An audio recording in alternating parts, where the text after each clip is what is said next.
What's going on, everybody? Welcome to another brand new installment of Renegades Reviews, right here on the Casa D18 Studios channel. I, of course, am the Renegade J.J. Williams, and today I'm going to be talking about the 1992 film The Bodyguard, starring Kevin Costner, Whitney Houston, Bill Cobbs, and Mike Starr. What's going on, everybody? Thank you again for joining me here. Today marks the halfway point of the chick flicks, the rom-coms, the love stories, whatever you want to call them, as we push towards Valentine's Day and the first of two themes this month here on Renegades Reviews. Like I said, I'm going to be talking about The Bodyguard, which is yet another film that I had never seen before, believe it or not. I think a lot of it had to do with the oversaturation of the Whitney Houston song "I Will Always Love You," which came out of this movie. Because when that movie came out and that song came out, it was everywhere. You just couldn't escape it. And for me, when something like that usually happens, I tend to rebel the other way from it. I run. I don't usually get swept up in the hype of the hit song that's everywhere. There have been some exceptions, just like there is to every rule. But for the most part, yeah, I run away from that type of stuff. Anyways, I digress.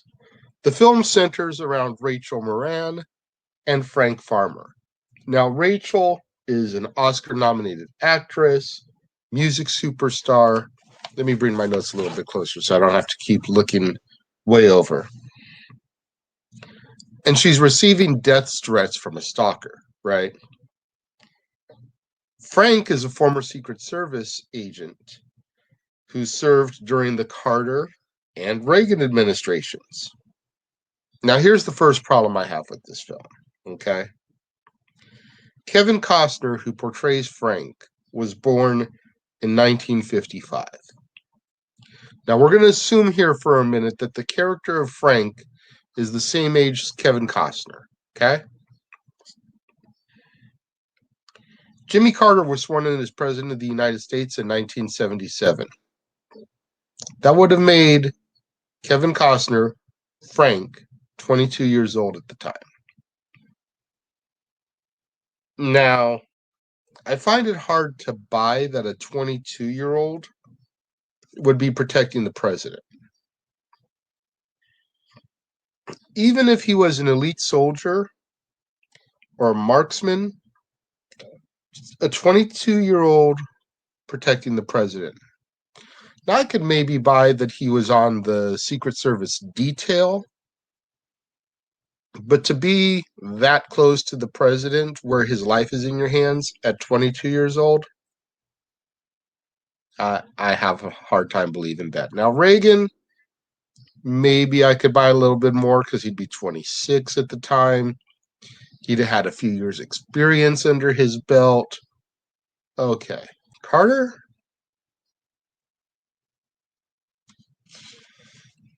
Then there's Bill Devaney, and he's Rachel's manager. And he knows how good Frank is because, you hear rumors, you hear stories. So Bill approaches him to protect Rachel from the stalker.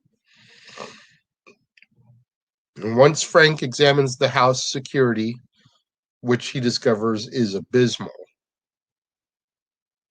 the security is virtually non-existent because when he shows up for his first inaugural meeting, he just blows right through security with basically no questions asked.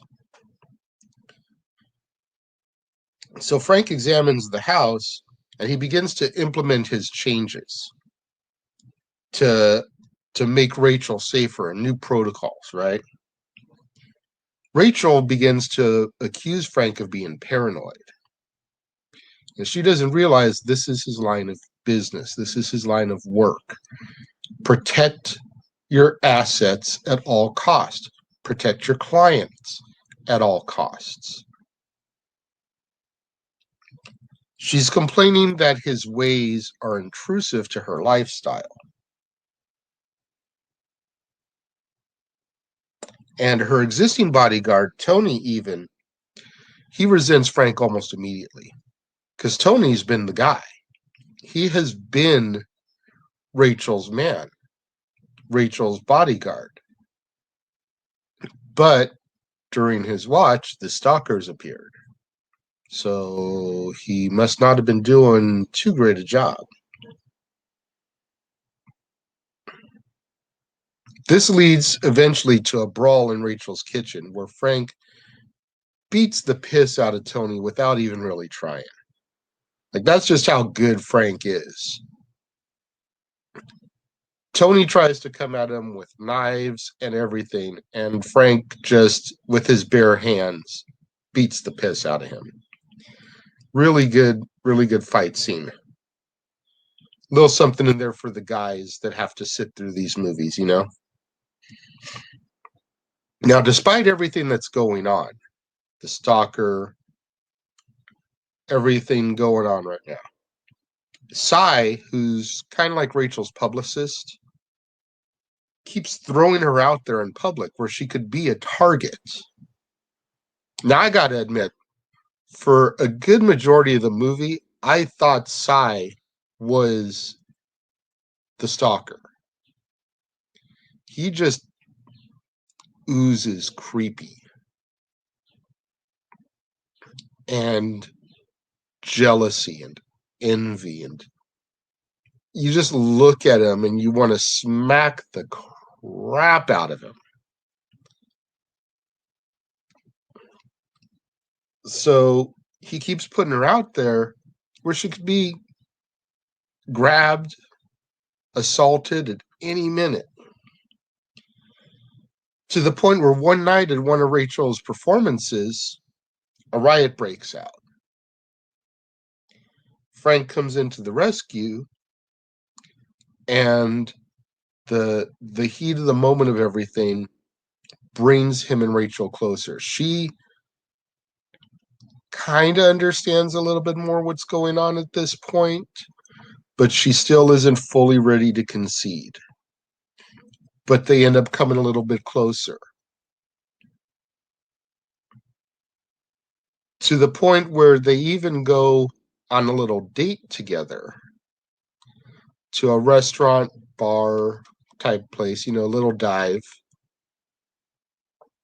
They eat, they socialize with each other. They get closer, they bond, they dance. And the song they dance to is I Will Always Love You. Now, it's not the Dolly Parton version that plays on the jukebox in this restaurant. It's a version I had never heard before by a man named John Doe.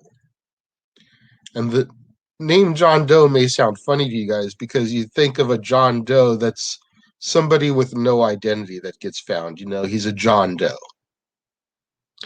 But there's actually a man out there who is an actor and a musician named John Doe. In fact, he's probably best known for playing Jeff Parker in the TV series Roswell. I know him best from playing J.W. Brown in Great Balls of Fire alongside Dennis Quaid as Jerry Lee Lewis.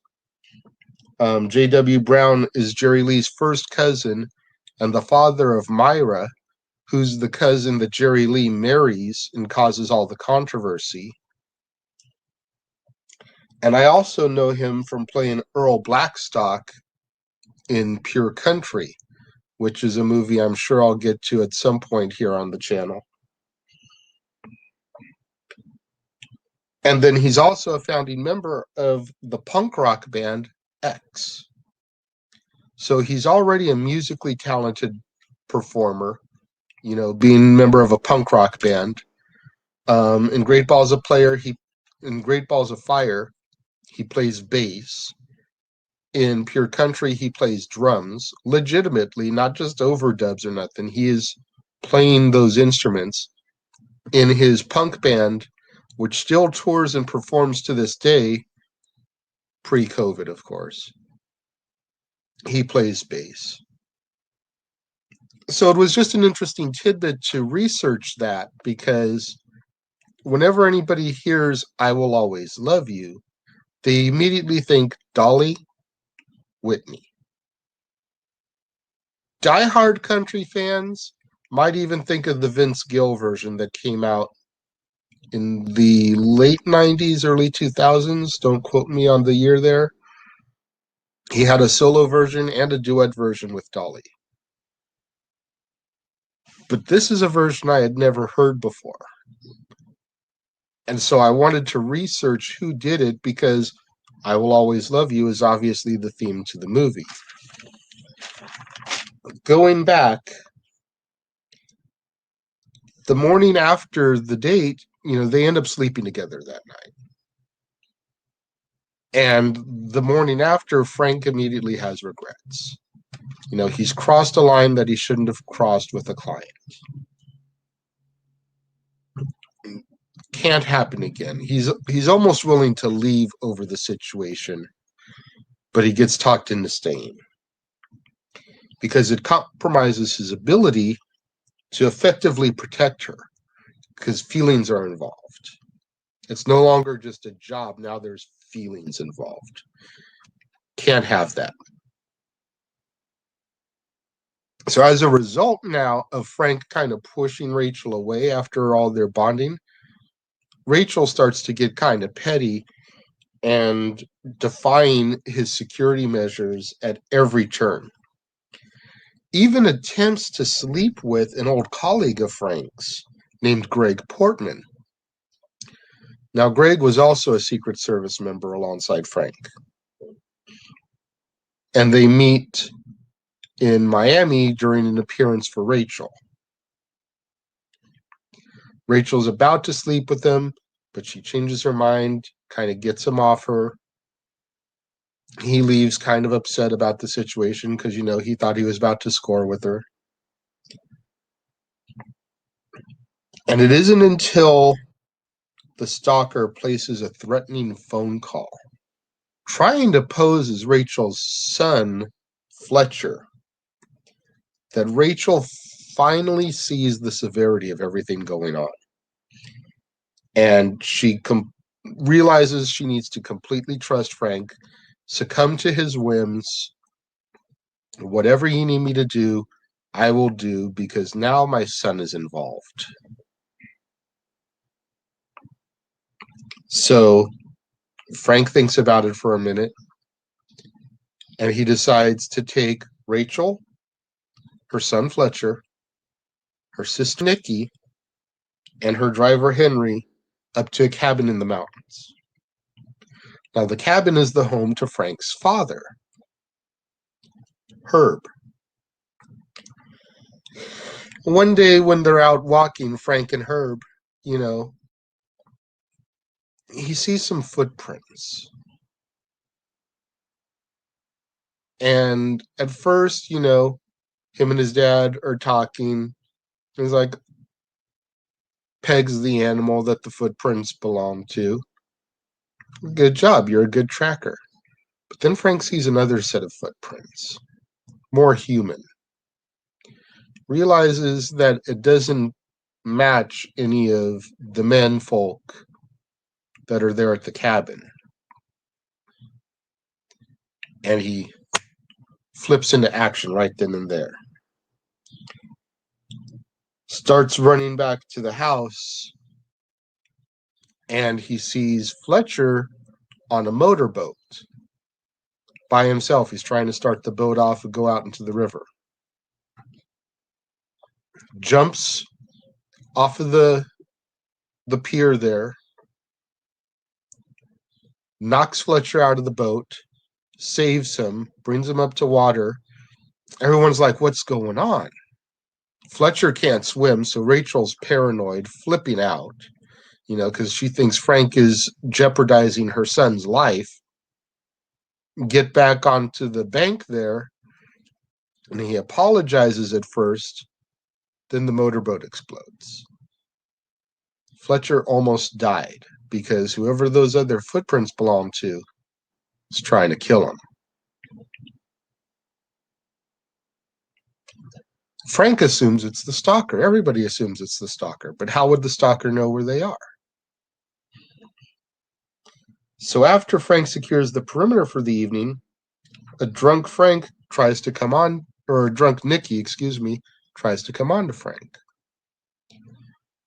And he pushes her away, kind of the same reason that he ended up pushing Rachel away. Didn't want feelings to get involved in nothing. That's her sister. Nikki ends up admitting that she hired a hitman to take out her sister because she's jealous of Rachel's talent, always has been.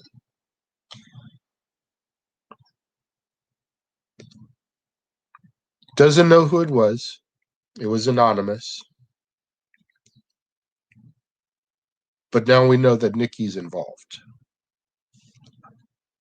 That evening, the hitman shows up at the house, breaks in, kills Nikki. We're not sure if he kills Nikki because she snitched and told Frank that she hired a hitman, or if the hitman assumed that that was Rachel and took her out thinking it was Rachel that he was getting. Either way, Nikki's dead.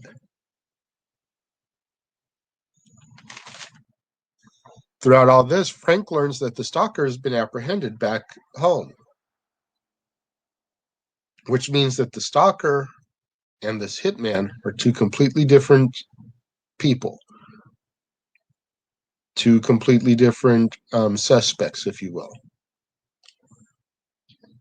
A few days after Nikki's funeral, the Academy Award ceremony, which Rachel is nominated for Best Actress. Frank gives Rachel a cross with a panic button in the middle. He tells her that if you press that button, no matter if we're separated, it'll alert me and I can be there for you. So she's holding on to this cross, this necklace, and there's an overabundance of tech issues. Maybe it's the type of thing that usually happens at a live broadcast. Don't really know. I've never been backstage for one before. But it's chaos, and they end up having to take away Frank's earpiece because it's interfering with the signals. So now he's lost communications with Tony and everybody else on his team. While Rachel's presenting an award, she begins to freak out. She freezes and then runs off stage. Starts yelling at Frank, again, upset for being so overprotective, so overbearing, that she's legitimately freaking out, and she doesn't feel that there's any reason to.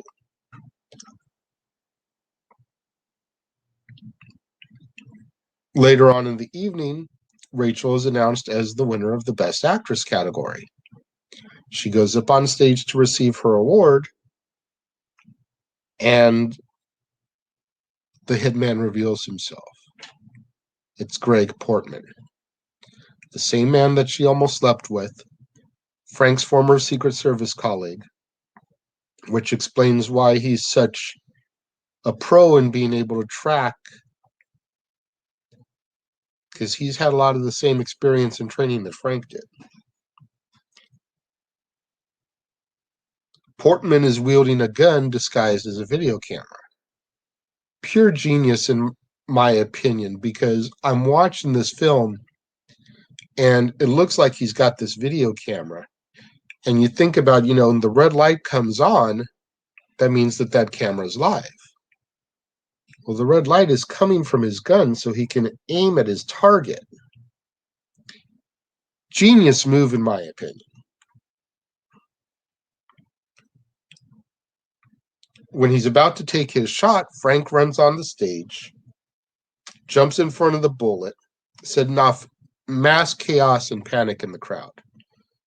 They've just seen the man get shot live at the Academy Awards with all these industry dignitaries in the audience. It's just insanity at that point. Frank is able to get some shots off at Portman, and he kills him. Frank is wounded, and as Rachel calls for help, urging Frank to stay with her.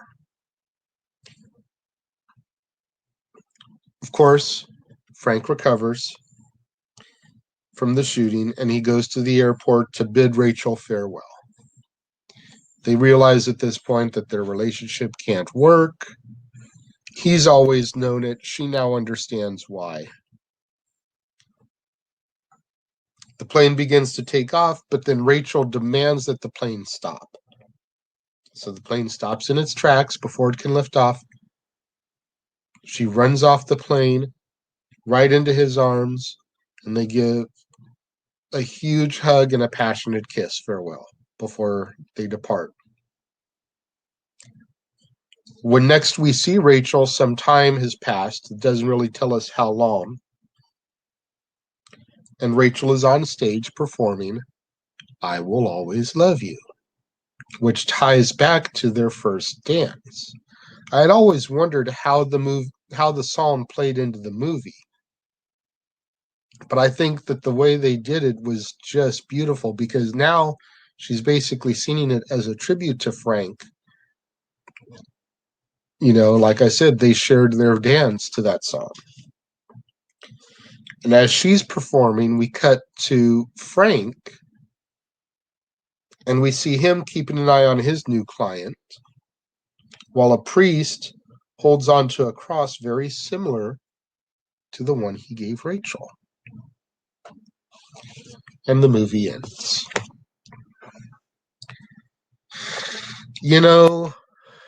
More and more I'm finding that these movies that I ignored when I was younger for whatever reason, pretty freaking good. I regret not having watched this movie sooner. To the point where I am going to give The Bodyguard 4 stars out of 5. I just feel that this was a great story. I feel that the emotion was there, and it made you feel, and it was everything you wanted out of this type of film. Whitney Houston was definitely in her prime when this came out. She was hot off the heels of her I'm Your Baby Tonight album, which was probably her biggest selling album until this soundtrack came out. And of course, this soundtrack, I Will Always Love You, I'm Every Woman, Run to You, Queen of the Night.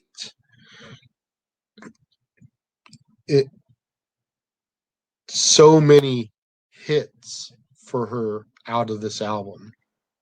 And Kevin Costner hadn't really fallen off the map yet. He was still Kevin Costner. He wasn't what me and my friends dubbed Kevin Costly, where his projects became, so expensive that they couldn't make their money back at the box office. 1992, he was hot off the heels of the successes of Field of Dreams, Dances with Wolves, Robin Hood, Prince of Thieves. Then he had this, and then a couple years later came Wyatt Earp and Waterworld, and really started the decline of Kevin Costner. And even though he plays Clark Kent's father in the Superman movies for the DCEU, still don't feel he's really had his comeback yet, because those appearances are so brief, Make sure you get out there and you get those hashtags trending. hashtag Casa D18 Studios, hashtag Renegades Reviews, hashtag Renegade Returns, and of course the ever popular hashtag Shenanigans. We interrupt this episode of Renegades Reviews for an important announcement about merchandising. Merchandising? What's that? Merchandising. Come, I'll show you. Merchandising, merchandising, where the real money's made. Make sure you go over to teespring.com/stores/Jeff Meacham Network for all the t-shirts you see here from the West Coast professor, Jeff Meacham himself. You can get shirts for the Jeff Meacham Network, Talk Wrestling, as well as the red and gold Meachamania shirts. And while you're there, don't forget to get your shirts of the Casa D18 Studios Brotherhood, the Dads on Wrestling shirt, the Renegade J.J. Williams, Statboy Sports Bar, and the hashtag Statboy Approved shirt. Make sure you go over to teespring.com/stores/Jeff Meacham Network and score your shirts today. Don't forget to join me tomorrow, right back here on Renegades Reviews, right here on the Casa D18 Studios channel, when I will be discussing the comedy There's Something About Mary, starring Cameron Diaz, Matt Dillon, Ben Stiller, and many, many others. And don't forget to do what the commercial told you to do. Get out there, support the Casa D18 Brotherhood, get yourself a Renegade J.J. Williams shirt, get yourself a Dad's Not Always on Wrestling shirt, get your shirts for the Statboy Sports Bar, get your shirts for the Jeff Meacham Network and Talk Wrestling. Support us, and we will continue to churn out as quality a product as we can for you. Until tomorrow, right here on Renegades Reviews, I am the Renegade J.J. Williams. Thank you for watching, and I will see you guys next time.